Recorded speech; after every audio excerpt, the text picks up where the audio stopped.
किंतु आज के समय जो संचार के क्षेत्र में नवाचार हो रहे हैं, उसने एक ऐसी स्थिति क्रिएट की है कि यहाँ पर हमें उतने सहज और सरल संबंध नहीं दिख रहे हैं संचार के नवाचार के साथ जैसे पहले थे।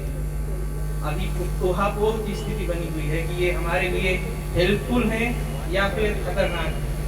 तो इन्हीं विषयों पे मैं आज स्वागत करता हूँ बतरस के इस मुक्ताकाशी मंच पर हंसराज भैया का, और हम अपनी बतकही शुरू करते हैं। बतरस है तो बतकही होनी ही है। तो भैया से मेरा पहला प्रश्न यही है कि साहित्य और संचार के नवाचार आपस में पारस्परिक संबंध रखते हैं या उनके बीच में कुछ विच्छिन्न संबंध भी हैं? बहुत शुक्रिया आकाश। क्योंकि अभी जस्ट जो है एक दूसरे कार्यक्रम से मैं यहाँ लौटा, मुझे अहमद मुश्ताक का एक शेर बहुत याद आ रहा है इस मौके पे। उनका एक शेर, क्योंकि मैं भी इसी पेशे में रहा हूँ, पत्रकारिता के पेशे में, और लगभग 2-3 साल रहा, फिर रेलवे में आ गया तो फिर कुछ चीज़ें छूट गई। अहमद मुश्ताक कहते हैं कि नए दीवानों को देखें तो खुशी होती है, हम भी ऐसे ही थे जब आए थे वीराने।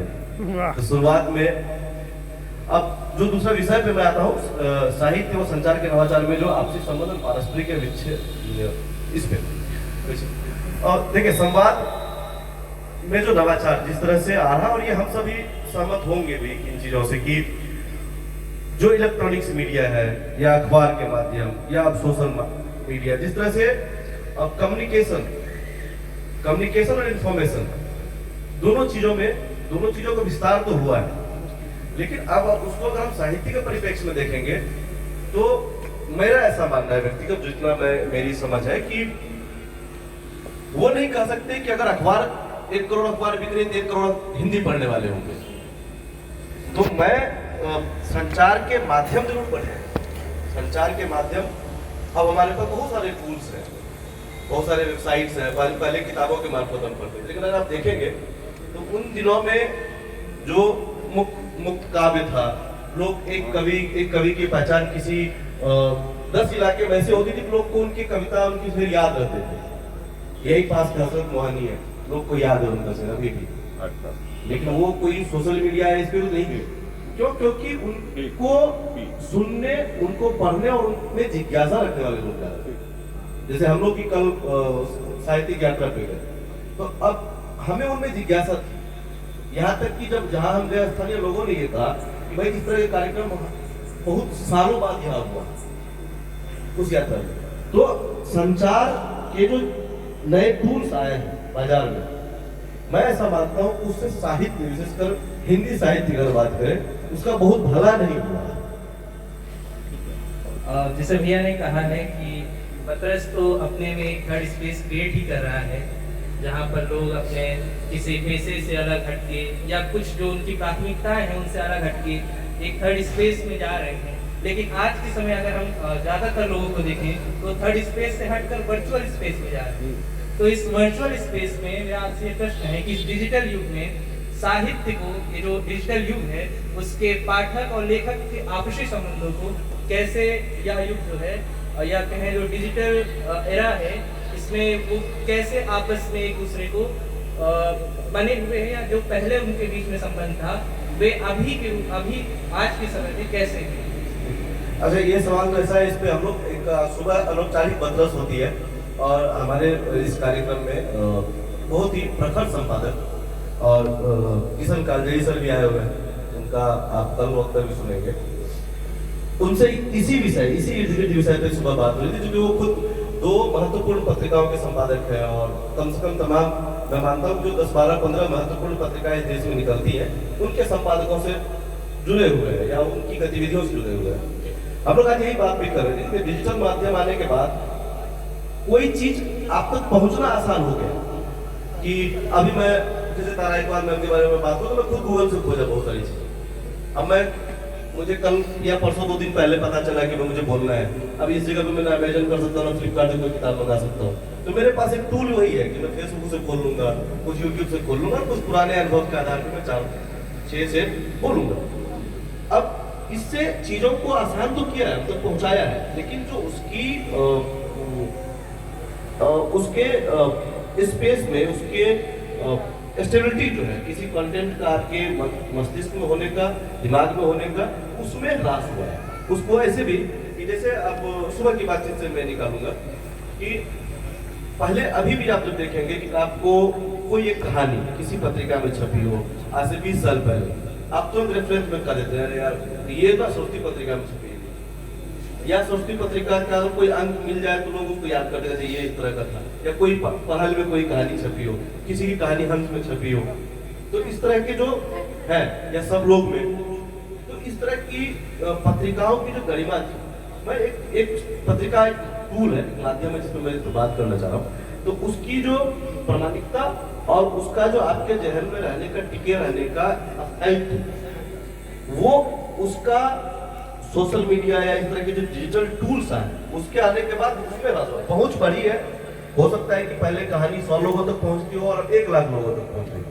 जैसे आप देखेंगे कि फेसबुक का तो एल्गोरिथम है कि वो बताता है कि आपके स्टोरी को कितने लोगों ने देखा। यूट्यूब तो उस हिसाब से आपको पे करता है कि आपकी स्टोरी को 10,000 लोगों ने देखा, लेकिन क्या आपने जो बात कही है वो क्या 10,000 लोगों तक पहुंची है, ये बहुत जरूरी है।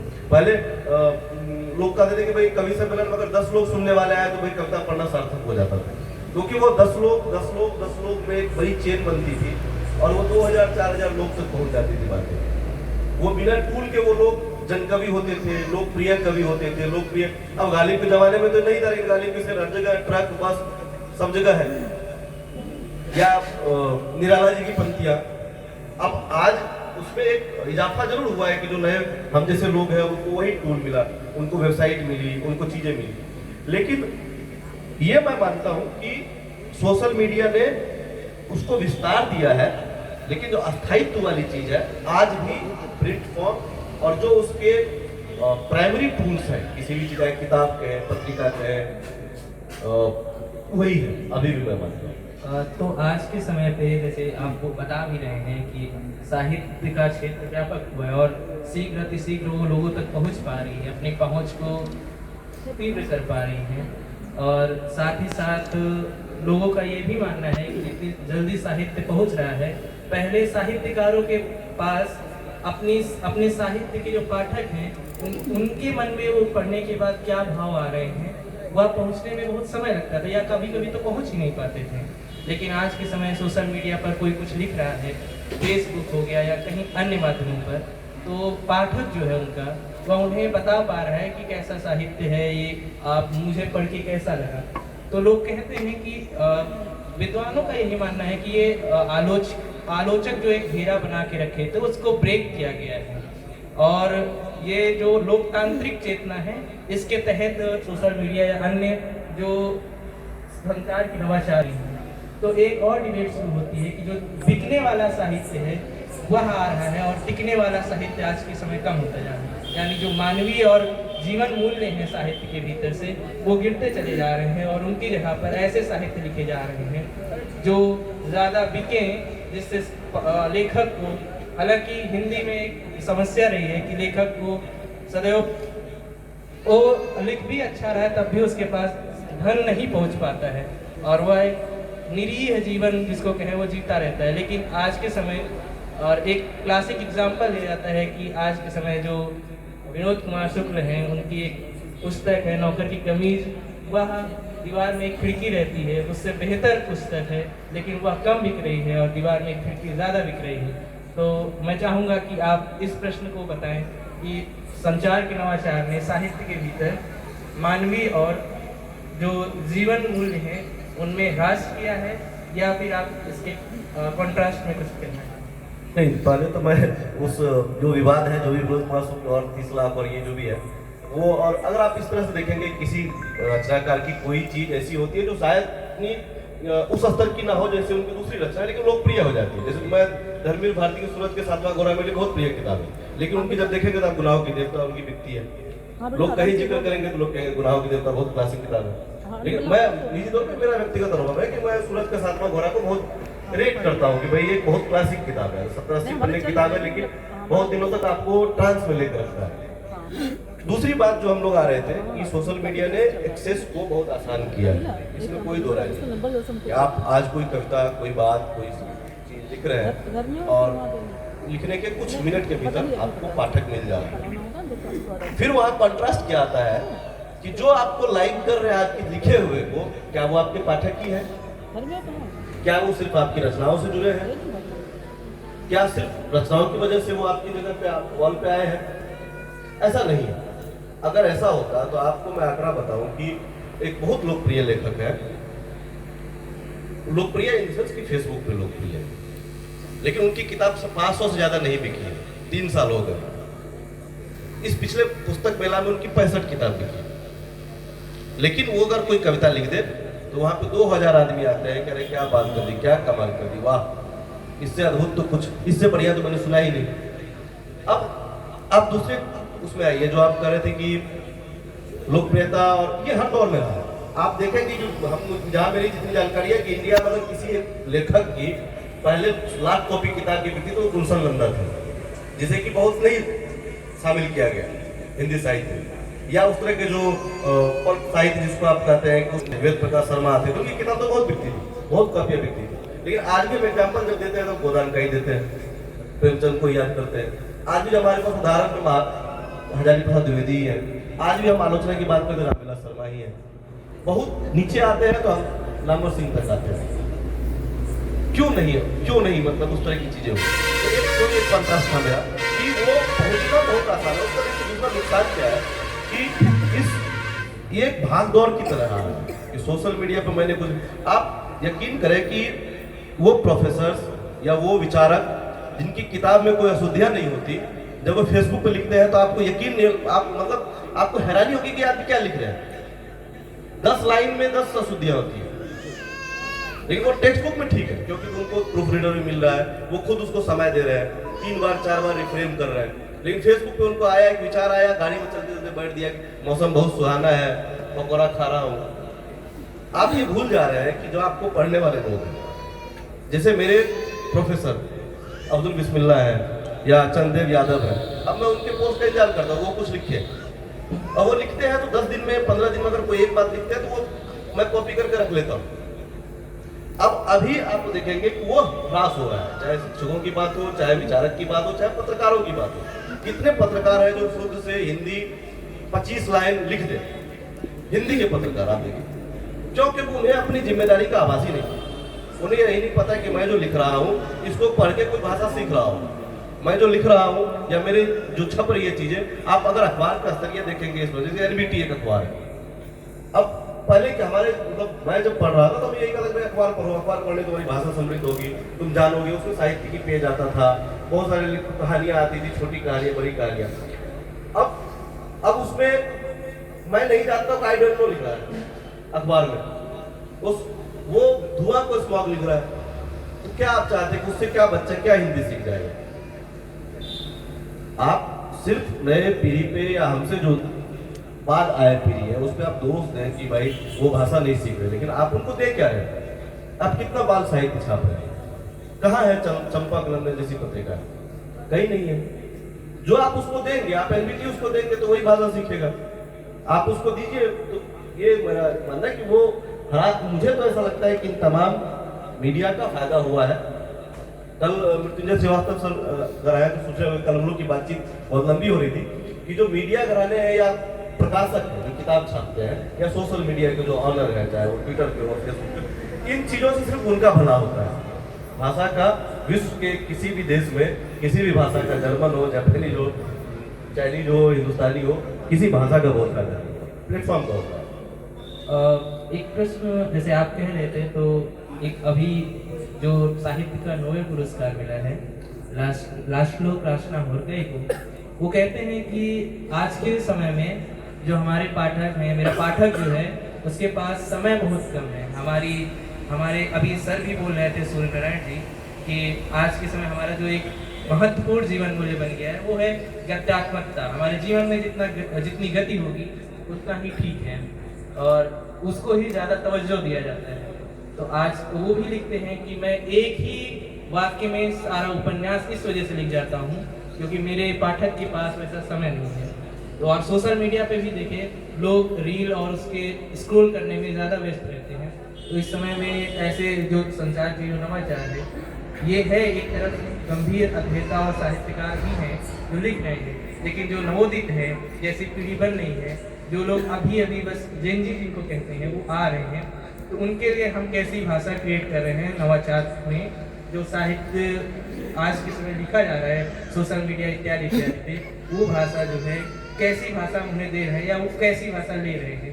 यानी आज के समय जो साहित्य की भाषा, संचार की नवाचार जो है वो साहित्य की भाषा को किस प्रकार से प्रभावित कर रहे हैं। अगला प्रश्न मेरा ये है। नहीं देखिए, मैं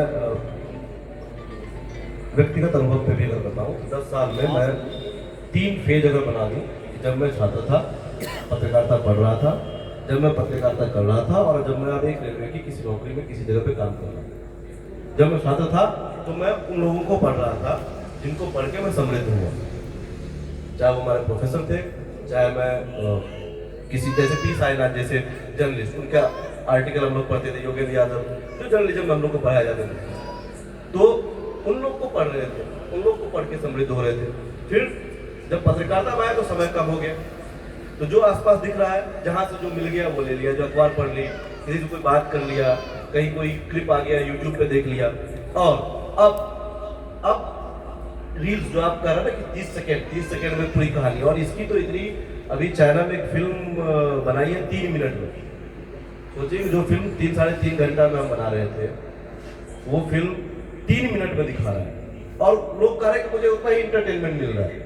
रील देख के आप, और मैं खुद देख रहा हूँ, ऐसा नहीं है कि मैं नहीं देख रहा हूँ, मैं खुद देखते हुए कह रहा हूँ, जब हम कोई चीज देखते हैं, जैसे वीडियो, कई बार ऐसा होता है कि आधे घंटे का जो सुख होता है, हंसी का, खुशी का, ऐसा सुख आपको 10 सेकंड की किसी वीडियो मिल जाएगा। उसमें कोई ऐसी व्यंग्यात्मक चीज, कोई ऐसी चीज, लेकिन क्या वो अस्थायी विकल्प है? क्या वो मनोरंजन का अस्थायी विकल्प है? मैं उसको ऐसा नहीं मानता।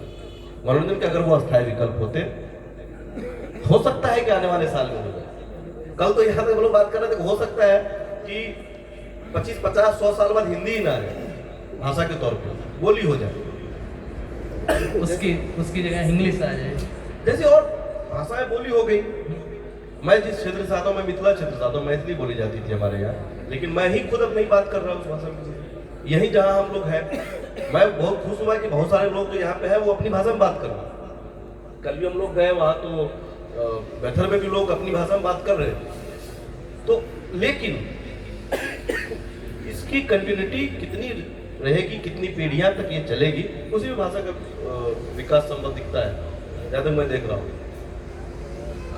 मैं आपसे अगला प्रश्न ये पूछना चाहूँगा कि सोशल मीडिया जो है, ये इस पर जो आज के समय लोग लघु टिप्पणियाँ या कोई छोटी सी कविता 4 पंक्तियाँ लिख करके कुछ लाइक्स और कुछ कमेंट्स के लिए गंभीरता है, मैं ये कह रहा हूँ, लेकिन जो मास है, जो अधिकतर जनता है, वो इसी चीज़ों में है। और आज के समय कुछ लेखक भी 4 लाइन लगा देते हैं लिख करके, ये है, तो उससे जो साहित्य की दीर्घकालिकता है, उसका जो गांभीर्य है, क्या इससे वो गिर रहा है, या फिर ये उसमें एक नवाचार के रूप में हम ले सकते हैं? मैं बस पिछले सत्र से ही उदाहरण दे रहा हूँ। विवेक निराला जी के साथ मैं सोशल मीडिया के माध्यम से कई वर्षों से जुड़ा हुआ था। मैं उनकी कविताएं पढ़ भी रहा था, कई पत्रिकाओं में भी कहीं पढ़ा, लेकिन जो सुख मुझे आज उनको सुन के मिला, वो पिछले 5-7 वर्षों में जितना मैंने डिजिटल प्लेटफॉर्म पे पढ़ा, मुझे क्यों तरह एक वाली आती, क्योंकि मैंने 2017 में सुना था। मैं सुने हुई चीज की जो एक स्मृति होती है, आप इस जगह पे हैं, अगर डिजिटल मीडिया इस चीज को रिप्लेस कर चुका होता, तो हम सारे लोग, जो कोई रांची से आए हैं, कोई भागलपुर से आए हैं, कोई पश्चिम बंगाल से आए हैं, और जो स्थानीय लोग यहाँ PHU से आए हैं, ये स्थानीय लोग जो यहाँ हैं हमारे साथ, वो तो सब डिजिटल सुन चुके होते हैं। कौन ऐसी कोई नई बात तो नहीं हुई या ना होगी। मैं 3 दिन के कार्यक्रम की बात करूँ, कोई ऐसी बात नहीं होगी जो पहले नहीं कही जा चुकी होगी। उसी आसपास में, क्योंकि बात से ही बात आई है, तो कहीं ये तो मतलब कॉन्सेप्ट ही यही है कि कोई भी बात नई नहीं है, वो कहीं ना कहीं से आई हुई बात है। 100 साल पहले हो, 200 साल पहले हो, कोई ख्याल, जैसे कई बार मैम एग्री करिए, कहीं कोई ऐसे ख्याल हो तो कहीं से कि सौदा का कोई ख्याल मिल रहा है अभी के साथ, तो अब लेकिन वो एक्सेप्ट है, वो लोग उसको कर रहे हैं, क्योंकि उसने नई तरीके से नई पेशगी उसमें की। तो मुझे लगता है कि यार ये जितने टूल्स हैं, अच्छी बात है कि आपके पास इंफॉर्मेशन पहुंच रहा है, लेकिन संस्मरण के लिए आज भी जो प्राइमरी टूल्स हैं चाहे वो ऐसे कार्यक्रम हो, चाहे वो किताबें हो, मैं उसको अभी भी स्थायित्व वाली चीज मानता मैं आपसे ये आखिरी सवाल से पहले का एक सवाल पूछ रहा हूँ। हूं। ये आज के समय यह भी प्रश्न उठता है कि सोशल मीडिया या कहें जो संचार नवाचार हो रहे हैं उससे कॉपीराइट और जो है सेंसरशिप जैसे क्वेश्चंस भी हमारे सामने आ रहे हैं, तो उन क्वेश्चंस को आप कैसे टारगेट करते हैं, या कहेंगे कि जो साहित्य के कॉन्टेक्स्ट में जो कॉपीराइट और सेंसरशिप जैसे क्वेश्चन आ रहे हैं, लोग दूसरे का पहले भी चोरी होती रही है लेकिन अब ज़्यादा चोरी होने लगी है चीज़ें, क्योंकि लोग पढ़ नहीं रहे, उतना पढ़ने वाले हैं लेकिन ज़्यादातर लोग पढ़ नहीं रहे हैं और किसी की चीज़ को किसी के नाम पर छाप के खूब वाहवाही ले रहे हैं। बहुत मजेदार सवाल है। दरअसल चोरी करने का टूल्स इजाद नहीं हुआ, पकड़ने का टूल इजाद हो गया। ठीक है, वो चीजें पहले भी हो रही थी। आप देखेंगे कि कई ऐसे जो अंग्रेजी के किसी कविता का अनुवाद करके हिंदी में छपती थी, मैं उदाहरण नाम नहीं ले रहा, मैं उदाहरण जानता हूँ, और वो छप जाती थी। हमारे यहाँ कोई ऐसे म्यूजिक, जैसे कि मैं बहुत हैरान हुआ, मेरा बहुत पसंदीदा गाना है जब कोई बात बिगड़ जाए, जब कोई मुश्किल पड़ जाए, और मैं इसको मतलब बहुत करीब मानता था। मुझे बहुत बाद में पता चला कि ये कॉपी म्यूजिक है। मैं जिसे लेजेंड मान रहा हूँ, अब उनको कभी अंदाजा नहीं रहा होगा कि आने वाला जनरेशन जो है वो कोई कोरियन फिल्म देखेगा, कि मैं माजिद मजीदी की फिल्म देखूंगा, शायद नहीं सोचा होगा 50-100 साल पहले लोगों ने। वहां से उठा लिया, पाकिस्तान से उठा लिया। बहुत सारे आप फोक म्यूजिक देखेंगे, यहाँ के फोक म्यूजिक में है जो उनको क्रेडिट ही नहीं है, वो ले लिया कॉपी पे, उनको तो लगा ही नहीं किया। उसी तरह साहित्य में बहुत सारी कहानियों पे, बहुत सारे सिनेमा पे, बहुत सारी फिल्मों पे, बहुत सारे संगीत पे, बहुत सारे म्यूजिक पे, जो मतलब आप देखेगा, अब यूट्यूब पे इसी बात का वीडियो आ रहा है कि किसका कहाँ कॉपी है।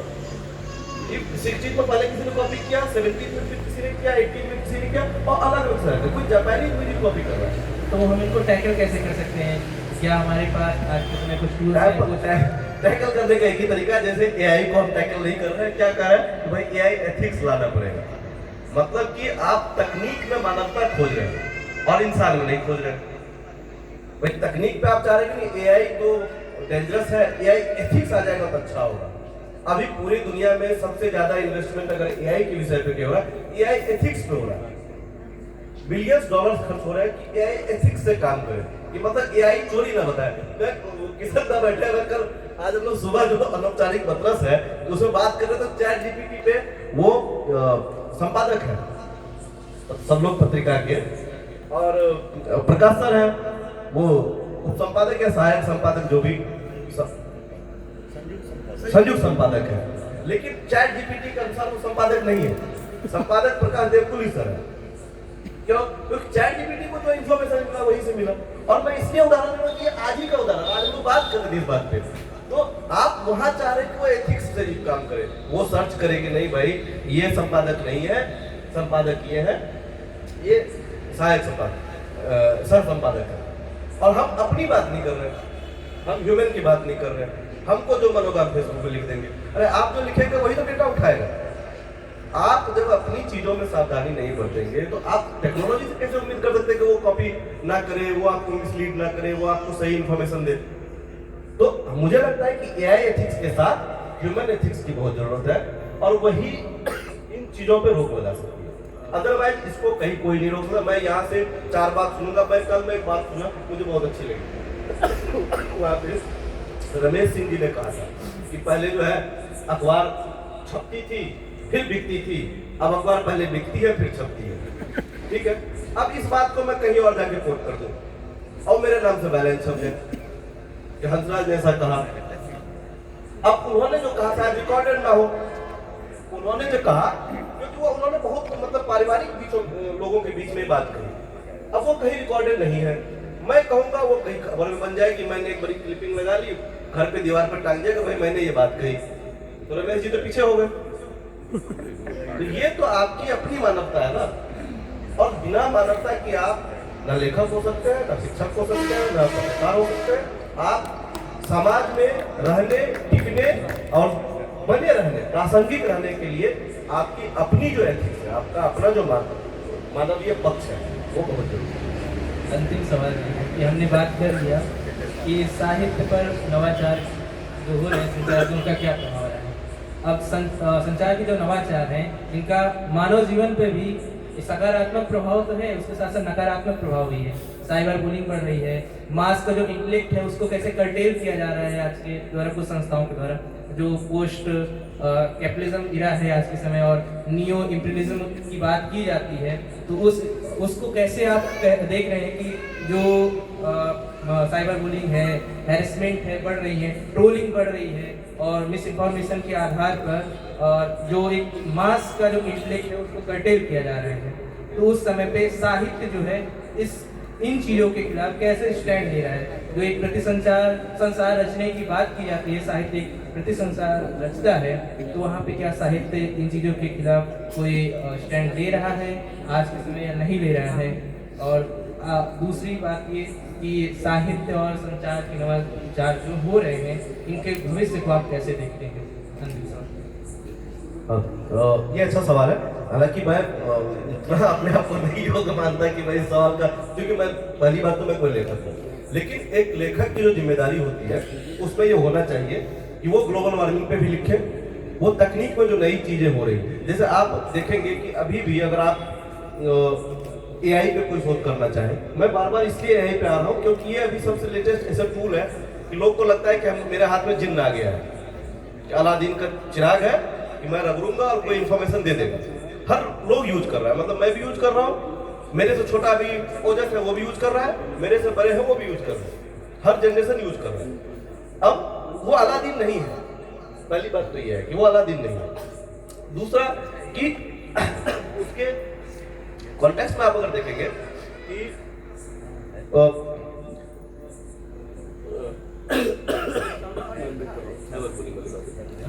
हैरेसमेंट और साइबर बुलिंग जो हो रही है वो जैसे आप देखेंगे कि टेक्नोलॉजी पे और उसका कहीं ना कहीं मतलब मिसयूज तो होता है, ये मैं मान रहा हूँ, लेकिन उसको इस्तेमाल कौन कर रहा है, उसको कैसे देख रहे हैं? क्या आपके पास, आप अभी अगर AI पे कोई शोध करना चाहे तो क्या आपके पास हिंदी में कोई किताब उपलब्ध है? नहीं है।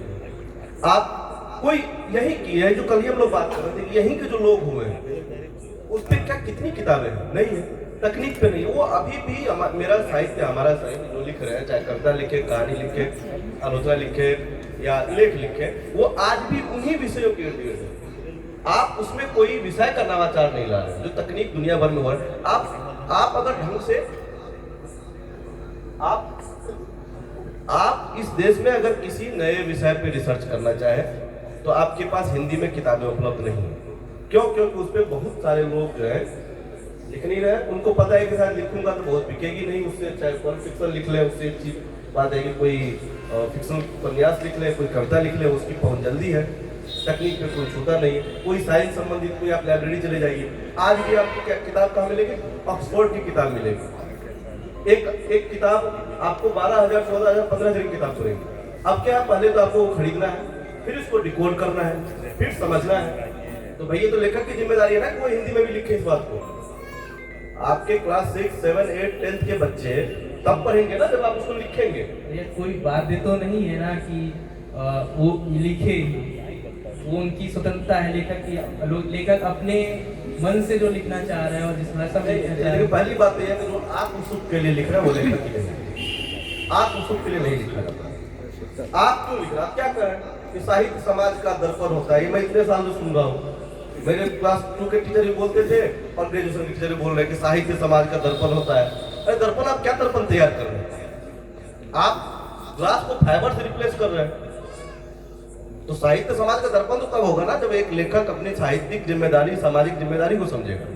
जब वो इस विषय पे लिखेगा तो बच्चे पढ़ेंगे। लेकिन उनको अगर छपने और बिकने के हिसाब से लिखना है तो फिर वो साहित्य मतलब असल साहित्यकार नहीं, तो 24 कैरेट साहित्यकार नहीं है, 22 कैरेट साहित्यकार। मैं आपको रोक रहा हूँ, समय कम है, तो जो इसका अगला अंश है कि नवाचार, संचार के नवाचार और साहित्य का जो भविष्य है वो कैसा होने वाला है, कुछ अगर बता सकते हैं तो बता दीजिए। भविष्य हमेशा उज्जवल ही कहा जाता है कि भविष्य उज्जवल हो। अब जब हो, जो कर दे, जो लिख दे। मैं प्रयास करता हूँ कि मैं लिखूं, मैं हमेशा कोशिश करता हूँ कि मैं हिंदी में लिखूं और शुद्ध लिखूं। बोलने में शुद्धियाँ हो सकती है कि मैं जिस क्षेत्र से आता हूँ और वाला मामला है, बहुत काम करने की कोशिश किया लेकिन पत्रकारिता में मैं कर नहीं पाया। शायद अभी और प्रयास करूंगा लेकिन जब मैं लिखता हूँ तो मैं ये कोशिश करता हूँ, मैं बरतता हूँ कि अगर मुझे देख के कोई दो लोग भी पढ़ रहा हो तो मैं उसको शुद्ध लिख के दूँ। ये पहली जिम्मेदारी मैं करता हूँ। चाहता हूँ कि मैं कई बार मतलब मुझे हटाना पड़ता है कि आप देखेंगे कि भाई किसी बड़े संस्थान के प्रोफेसर है और 4 लाइन नहीं लिख रहे हैं सही, पत्रकार है किसी बड़े संस्थान में मीडिया हाउस में काम कर रहे हैं और वो एक खबर सही से नहीं लिख रहे हैं, तो चिढ़ हो जाती है कि भाई मतलब आपको मैं पढ़ रहा हूँ, आप मेरे लिए रोल मॉडल है, आपकी ये जिम्मेदारी बनती है कि आप मुझे जो दे रहे हैं वो पूरी तरह से जांच के परख के समय लेके जल्दबाजी में ना लिखें। बहुत बहुत धन्यवाद। चलिए इस आशा के साथ कि जो भी सुंदर है सबका प्रक्षालन हो और सब सुंदर बने। आज की वार्ता हम लोग यहीं स्थगित करते हैं। भैया आपको बहुत बहुत धन्यवाद। भद्रस परिवार का भी बहुत बहुत धन्यवाद।